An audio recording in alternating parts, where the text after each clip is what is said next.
what I think is so interesting about this Trey Lance thing is that he hasn't failed, and yet the Niners are flirting with burying him on their depth chart or even trading him when Brock Purdy's fully back. Mm-hmm. And it's like, it's understandable if they think Brock is super special, but like they keep trying to erase our memory, like in Men in Black, that they spent 3 years worth of first-round picks on Trey Lance and started him 4 games. Mm-hmm. 3 first-round picks, 4 starts, and they like Brock better. It's one thing if a team trades for a player who's a bust. Carson Wentz didn't work out. You know, the Eagles gave him every chance. It didn't work out. They moved on. You know, it happens. They're still a good organization. But to make that kind of an investment and then throw it away before it ever had a chance to establish any kind of value or increase its value feels like malpractice from a business sense. Just business. Thinking of it as an investment. You made a huge investment. It didn't flop. You didn't get any results. You just gave up before the results came in. That's crazy. I don't know. What do you think? All right. Well, let's look at it this way. I'll create a scenario for you. Iggy, you and I have a relationship. I would say that we're cool, right? Mm-hmm. Mm-hmm. But we also have a business relationship, right? We're in business. And if we're in business and we have a partnership and you catch me stealing, okay? Mm-hmm. And if you catch me stealing, but you retrieve the assets that I stole, will we still continue business? No, we wouldn't be friends either. Right. And it wouldn't be, it would, even if I said, but Ig, you got your stuff back. You no harm, no foul. It wouldn't be about the asset. It will be about the trust broken.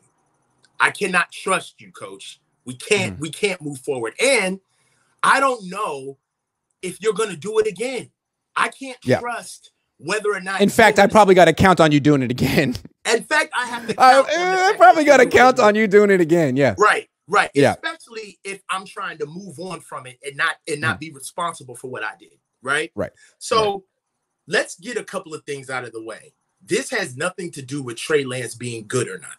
Right. Okay. This has nothing to do with Trey Lance starting, playing. And Trey never plays a game for the 49ers. That's just what it is. Right. Yeah. We can't do anything about that. Right. But we're talking about the organization. And what we essentially did was we traded 3 first-round picks for 3.5 games. Yeah. That's what we did. How do you do that? It's you inexcusable. Can't get around that. That's what happened.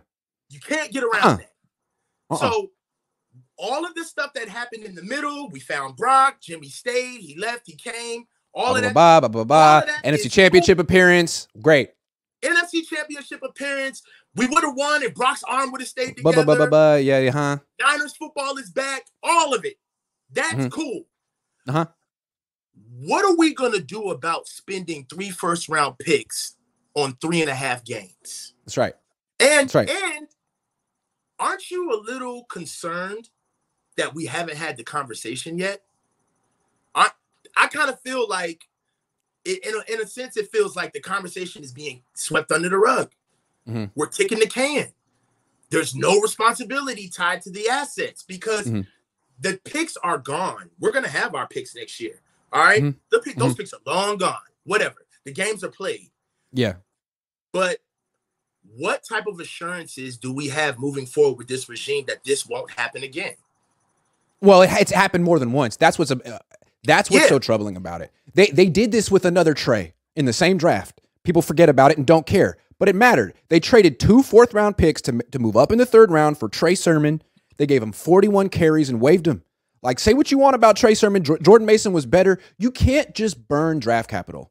You got to stop trading up for players, running backs and quarterbacks that you're not all in on, that you could change your mind on after 4 games, 41 carries, 100 throws. Like, if you're that fickle, you never should be trading up for these guys. And they do it. I'll give you the caveat, Grant. I'll give you the caveat for those who are listening. But we do so well later in the draft. We do so well developing later draft picks. You know, it doesn't matter. It does. It does matter. It only doesn't matter if you win a Super Bowl. Because until you win a Super Bowl, what we could say is, well, you might have won one by now if you hadn't burned 3 first-round picks. Yeah. Burned them. Yeah.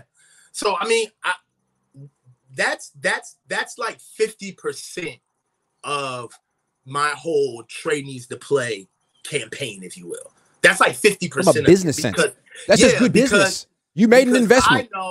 I know that there's a thread that is going to unravel an entire quilt if you have to answer that question. Because if you have to answer for the 3 first-round picks that you wasted on Trey, that means that you have to be culpable now. All right. And now that you're, go ahead. Yeah. No. Go ahead. Go ahead. You're rolling. You're rolling. Now that you're culpable, that means that the clock starts on how long you need to be here. I feel like we're in this purgatory where, for some reason, as long as we keep resetting this quarterback situation, or as long as we keep resetting our focus on how we're going to try to get a Super Bowl, we forget the fact that the meter is running. We're 7 years in. You know what I'm saying? And I think the Niners are sort of counting on the fact, well, Niner fans, the Niners are thinking, well, it doesn't matter that we not missed on Trey, but that we just kicked the can on Trey and didn't give him a chance because Brock's our franchise quarterback and we're going to win a Super Bowl. If that happens, if Brock turns into Tom Brady and they win Super Bowl, multiple Super Bowls, then yeah, ultimately this won't matter. But failing that, this is going to matter. And this is going to follow the Niners around forever. Failing that. And really, the entire league is kind of savoring this opportunity. And the entire league is waiting to pounce on this. Yeah. Right? No, this is a slow rolling boil on this whole Trey Lance situation, because it's not. They're waiting. You have your fans that are sensationalized about how they think he should play. But this is the league. The league is all about good and bad business. All right. And I don't care who you are. Bad business gets you fired. Yes. That's the facts. All right. Yeah. So 3 first-round picks and not being able to answer for them. Brock has to work in more than one way. Brock working not only gets us our championship, but Brock working gets all of these guys paid. It keeps the salary cap going where it needs to go. And it absolves this regime of the 3 first-round picks that they spent on a quarterback who they only let play 3.5 games. Right. You can't. All right. So that's why I feel for Brock in certain ways on the pressure that is on him, because he has a lot of undue stress on him playing week 1, that there's a lot of it that has nothing to do with him. Yeah. What is the big deal about him playing week 1? If he's ready week 3, that's fine. It just seems like the Niners are putting, he'll be ready week 1. He'll be ready week 1. I saw him throw 2 passes. I saw him throw 2 passes. He's good. If Brock isn't ready week 1, then that means that the Niners definitely have to either roll out what they have with Trey, and if Trey struggles, then that means the clock starts on what you did with Trey, and now you got to get rid of him. And if he struggles, Trey's trade value plummets. Okay. Yeah. But if you start Sam, you've effectively killed Trey's trade value already, because you've picked another 3rd overall pick who you didn't pick over the guy that you have in your own building. So Brock has to play. Yeah, absolutely. Yep. Lobs All Day says Peyton threw 55 touchdowns in 2013 on Denver. That's a non sequitur. Totally. Like, thank you though. Lobs All Day says Kurt Warner, Drew Brees, Joe Montana, Fran Tarkenton, Denver, Peyton all had similar arms to Purdy. Dude, you are delusional. You're delusional. You're delusional with money though. But I appreciate that. Thank you. John B says, question for you both. Let's say Brock is a limited participant in training camp and plays no preseason, but Trey looks good in training camp and preseason. Do the Niners still start Brock over Trey? I think they do, and I think it'd be a mistake. They would still play Brock. I think they do, and I think it's a mistake. Yeah. Because I feel like if that happened, they're so arrogant. Like, if that happened, they would look at that as Trey's trade value going up, not Trey being promising. Correct. Yep. They would look at that as like, oh, now they really can see what he could do. Let's trade him. They wouldn't take it. I'm with you. Crazy Rod 16 says Bill Walsh would have taught Trey Lance how to be a better quarterback. He would have. I'm not saying he would have made Trey Lance a Hall of Fame quarterback. I don't know. He would have made him a very good quarterback. No. I want to push against that. With Bill Walsh, at least we would have known what Trey Lance is. Correct. There you go. Yeah. Now, I mean, there's still this feeling, not a feeling, but a feeling that he hasn't been coached. Yeah. He hasn't been coached. Well, And then those who don't want to say he hasn't been coached, just call him a bust. Okay. So Lobs all day, who says that Brock Purdy is sort of like Peyton Manning and Drew Brees and Kurt Warner and Joe Montana rolled into one, says Trey Lance is like Paxton Lynch and Deshaun Kaiser. Physical tools, but don't have the instincts, feel for the position, calmness under pressure, accuracy for the position. If he would consolidate the chats and just send a $20 chat, I'm just trying to help you out, Lobs. Lobs, man, we've all read your take on Trey a million times on Twitter, man. I mean, you called it with Brock. We'll see if you're right on Trey, but like, what is the need for certain people to just repeat themselves over and over and over about Trey? It's like, yeah, man, we heard you. We heard Flav. You guys might be right. I mean, we're going to need a little bit more information, but we heard you, man. I thank you for the $5. So I really do. But yeah, we're well aware of where you stand on the issue, Lobs. It's good insight. Thank you so much for your opinion. No, expert opinion. Tyler says Brock is like the Miami Heat of football. We have to play perfect football with Brock. Brock is like the Miami Heat of football. Yeah, like the Miami Heat of football. Like, you know how the Miami Heat there, they have to play perfect ball in order to stay in the game. They can't have a bad shooting night. They can't not do good on rebounding. Every single facet of the team has to be clicking for the Heat to win. That's true. I see what and they can make these runs. They can make these runs, but ultimately they're not good enough.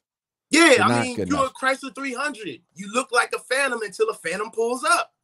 Yeah, you're a Kia Stinger, man. You are not a Porsche, whatever. I got a Kia Stinger. It's nice, but it's a good vehicle. 360 horsepower. Not that I ever use it. I drive slow. I'm old. You're a slow driver. But I got slapped in the trunk, so come see me. Did you get that tow fixed? Oh yeah, absolutely. Absolutely. Well, phenomenal. Life is just not good enough without a 12 in the. Anyway, are you a 12 guy or a 10 guy? Do you like that crispy pop? Do you like that thunder? See, I got the. I might switch it up. 2 10s. It's 2 10s. It hits harder. It's more classy. Yeah.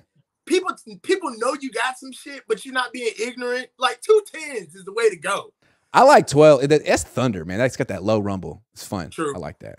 But anyway, 2001 Afghanistan goal, get bin Laden. Whoa, okay. 2006 AFG goal, get Taliban.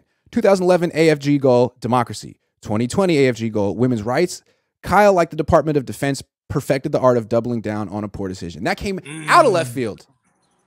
That was a fire-ass quote, though. Because I'm into politics. That tracks. Wow. That tracks. I'm not into politics, so thank you very much for schooling me on that one. Wow. Right. Kyle is like the Department of Defense. Wow. The DOD, kicking the can, repurposing it, rinse and repeat. I agree with that. All right. Rob Martin says, afternoon, gentlemen. Start Trey. Only thing we should be talking about is quarterback order. Shouldn't be talking about getting rid of anybody. Did people forget we went through 4 quarterbacks last year? You know who didn't forget that? The Niners. Yeah, because they're keeping them all. I think it's so funny that the Niners were like, man, we went through hella quarterbacks this year. What are we going to do? Should we fix our offensive line? Kyle's like, nah, fuck that. Let's just get 2 tight ends and a couple more quarterbacks. Let's go. Nah, fuck that. Nah, let's get worse on the offensive line. That's what we're going to do. I love that shit. Yo. Kyle's hilarious. Kyle's hella funny sometimes. Richard Clark says, at what point does the legend of Brock Purdy outgrow his actual ability? I think that happened. That happened. Just like it happened with Jimmy immediately. That's what we're talking about. Not only did it happen, but what's hilarious about it is those who saw it, how they're interpreting it, like how they're saying that it happened. Yeah, like no. Yeah.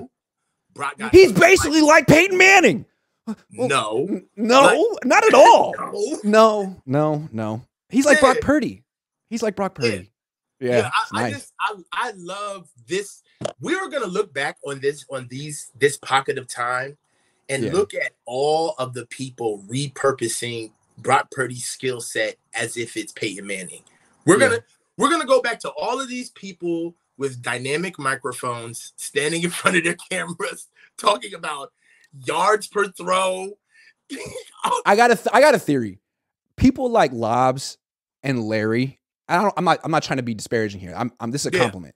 Those guys saw it early on Brock. They was the last pick in the draft, and they were like, no, this dude's legit. This dude's legit. And they were right. So that's like winning the lottery. It's like, oh my God, I was freaking right. And so I think once you win, it's like being at the craps table, or you just won big.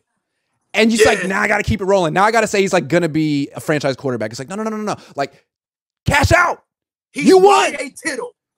You won. Like, you're a millionaire. Don't let it ride. You're not on a heater. You got one. But I feel like, Larry, I love you, man. I feel like maybe not Larry as much as Lobs is just saying, like, okay, I was right that he was legit. Now I'm going to say he's a franchise quarterback. I think Larry's saying, you can't say he's not a franchise quarterback, or you can't say he won't be, which is fair. Lobs is over here saying this dude is Peyton Manning, which I got to be like, man, you got to walk away from the craps table at this point, man. Not only that, you're up. You're up big. Not only that, though, but what Lobs is doing and what other people are doing, when you say that Brock is going to be somebody else, what you're effectively saying is that Brock right now is the finished product of what you think he is. And the thing that Lobs and other people aren't looking at is that when you bring up things like Peyton Manning wasn't even Peyton Manning when he came in the league. Peyton Manning was throwing picks everywhere. He lost so many games. He's lost so many games that people forget about Drew Brees. Drew Brees' career was in the balance in San Diego. Oh, it was? They were so disappointed in him. They drafted Phillip Rivers, and that sort of lit a fire under him. Come on. Real quick. Peyton Manning was originally Jameis Winston. That dude threw 28 picks in his first season, 15 in the next, 15 in the next, 23 in the next, 19. I mean, dude, in his first 5 years, that dude threw damn near 100 picks. Peyton Manning. In some ways, that's a whole nother conversation outside of this show. But I don't think you're ever going to really see any of those guys anymore because you don't have the patience. Even Patrick Mahomes was given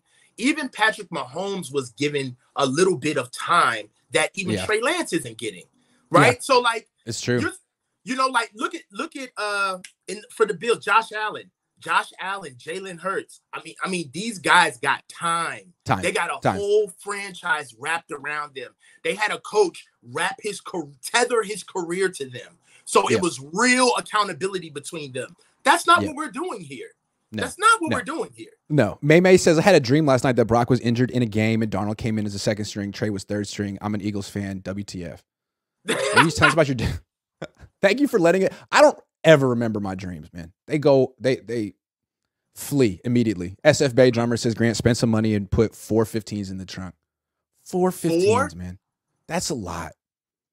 That would just be rude for the neighborhood, I think. I don't think that would be considerate. Flave says who am I trying to impress? Flave says, if I had 4 15s and I outwalked a 35-year-old white guy, everyone would be like, can't happen. Absolutely not. I have to, within reason over here. Flave says if Walsh traded 3 firsts for Trey, the Druckenmiller pick would have looked incredible. Walsh never would have traded 3 firsts for anyone. Did he ever do that? He traded down. He traded a second and a fourth for Steve. So but again, you can't fault Trey for that. But Kyle trading 3 firsts for anyone, let alone a guy in college. Right. And you know what? And again, and I'll say it too, and this is, I pretty much have been known to be a Trey supporter. Trey got paid, right? Mm-hmm. So we're talking about effectively. He got a Maybach this week. Yes. We're effectively talking about, we're keeping our organization on the right path because we know what it's like to be a dumpster fire. And we're seeing behavior that is very, very troublesome. And if we're sitting here focused on the season and trying to win games, then who's watching Kyle? Who's watching these guys to challenge them about the 3 first-round picks that are sitting here gone? Like, who's doing that? Like, is it really? Do we really gotta wait for Dr. York to come down and start walking around with his hands behind his back? Is that what has to happen? I think that's what has to happen. I swear. Yeah. Which is silly. In which case, dude, why don't you buy a house a little closer to the stadium and stick around, man? Don't just come once a year when things are looking a little dicey. Yeah. Crazy Rod 16 says in Columbia, hate the Trey Lance haters. Hate the Trey Lance haters. Are there Trey Lance haters in Columbia? That would be wild, man. That's people crazy. Just walking around being like, hey, screw Trey Lance. It's like, I don't even know. Steve M says, been watching your channel for a cool minute, and for my money, here it is, Grant. Thank you. And in no particular order, Papa Cone, Jesse, Vish, Rob, Stats, and the coach, they always bring something to the table. Thank you, man. Absolutely. I have some heavy hitters on my channel. Lobs all day. Thank you for sticking with us, Lobs. I'm only comparing arm strength here. Never said Brock is Peyton. I did say Purdy will be a franchise quarterback before his first start. Hey, salute, respect. Salute, respect. I do say, hey, Lobs, I make fun of you on Twitter, but you called it, man. Respect. Yeah, I didn't see that. Nobody saw it. That's the rest of your life. Put that on your resume. That's legit, dude. Real deal stuff. Mm-hmm. I don't know what the hell I'm looking at with quarterbacks, especially in college. When I see them on a field in person, I get a better feel. Mm-hmm. But watching the tape, I'm wrong. I always trick myself. Like I thought Kellen Mond was good. Nope. It's just it's a very intricate position. It's hard. You know, it's not hard. It's not easy. You know, no. I don't even really know that much about like how to coach up a quarterback like that. It's hard, man. All I want to say is me and Lobs both like DTR this year, so I feel good about that. Hopefully I'm right and you're right too, Lobs.